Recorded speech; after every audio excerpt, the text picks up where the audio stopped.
Hello, I'm Rachel from Dwensa Garden in Ireland, and today I want to talk to you about boxwood substitutes. And my favourite substitute of all is this yellow bush that you see here behind me. It's a euonymus fortunei called emerald and gold, and I've grown this for many years, over a decade, and I find it just so trouble-free.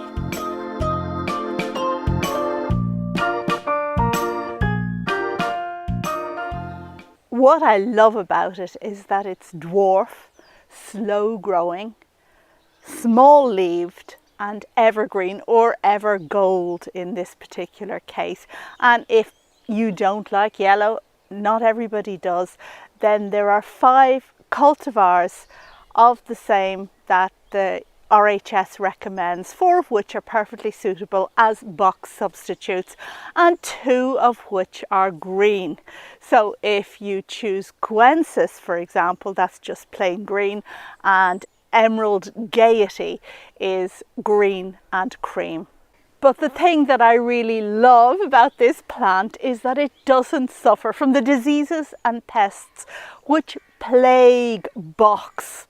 And if you follow the channel, you know that I've battled against box blight, and now, oh my goodness, I think this year I actually have box caterpillar.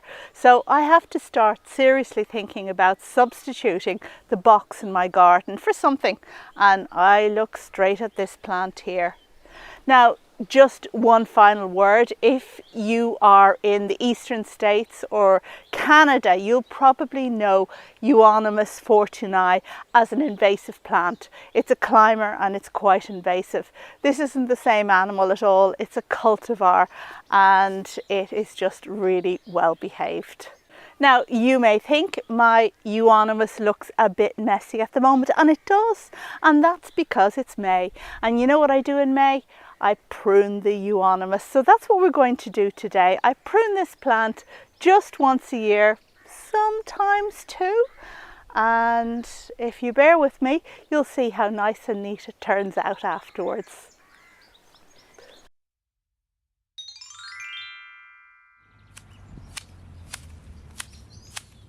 As I get stuck into the pruning, and this is a job that takes a little bit of time.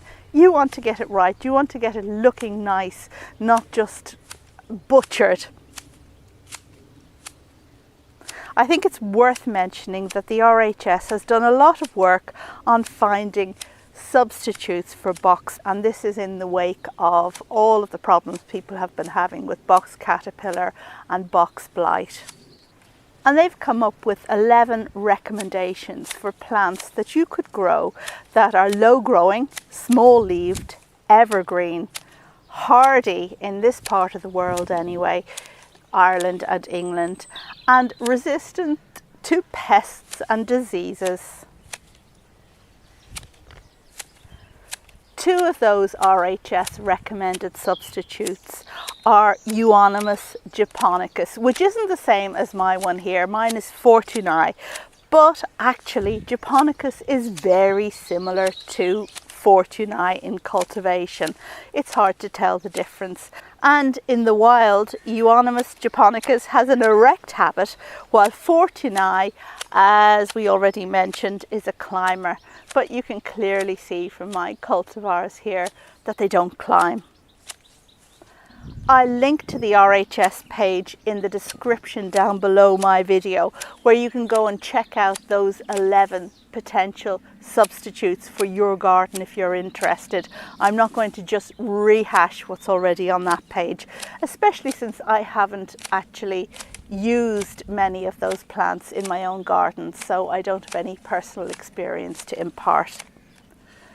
But one area that I think could do with a little bit of improvement is the RHS information on pruning, which hasn't really kept abreast of the recommendations of the use of certain plants as a box substitute.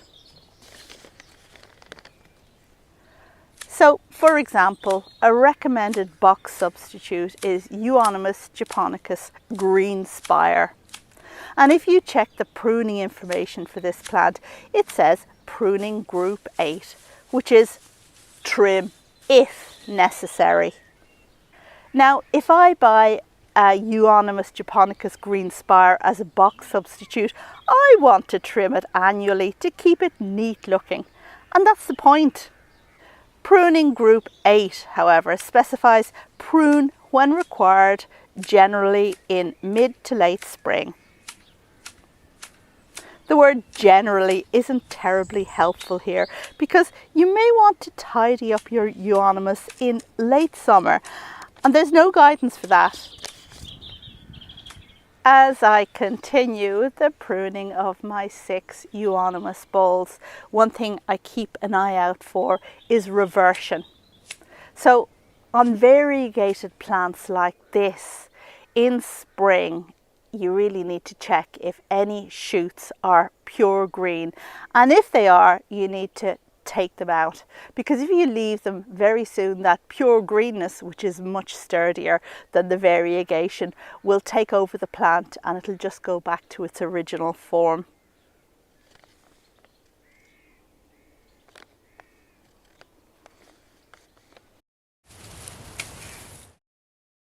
Okay, and there it's done, and obviously you can use some kind of mechanical device if you want to trim the euonymus, but as you can see, mine are in there among the flowers, so I prefer to just do it by hand. What I do some years is just get my husband to go across the tops with the mechanical thing and then just hand trim around the side, so that's also a possibility. And speaking of box substitutes, we've looked at the euonymus, which is a great plant for full sun. Incidentally, you'll have noticed the one at the very top is doing less well than the others, and that's because it's in semi-shade and these are in full sun. But speaking of box substitutes for semi-shade, there's something I want to show you over here.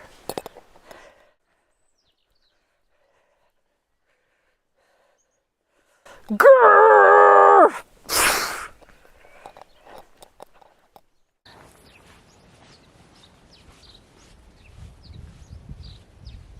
This here is Sarcococcus confusa, or sweet box, and it's a great plant that the RHS recommend as one of its 11 as a box substitute, but it's one for shade or semi-shade. And I prune mine in May, same as the euonymus. It has delicious tiny white flowers in spring that smell absolutely amazing.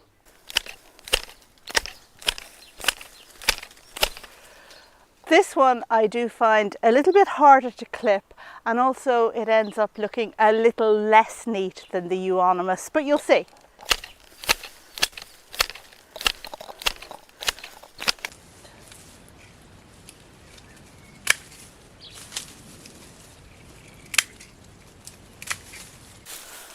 And there you go, and as you saw, I used the secateurs for some of it because the branches I was pruning couldn't be tackled by the shears. It was just getting too big over time, but yeah.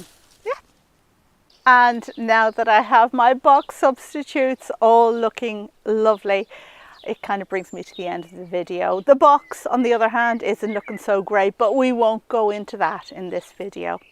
Thank you as always for watching. I hope you found the video useful. Don't forget to check out the RHS website page, which I've linked to down below in the description, for a little bit more information on various kinds of substitutes that you may prefer as opposed to the ones that I've chosen.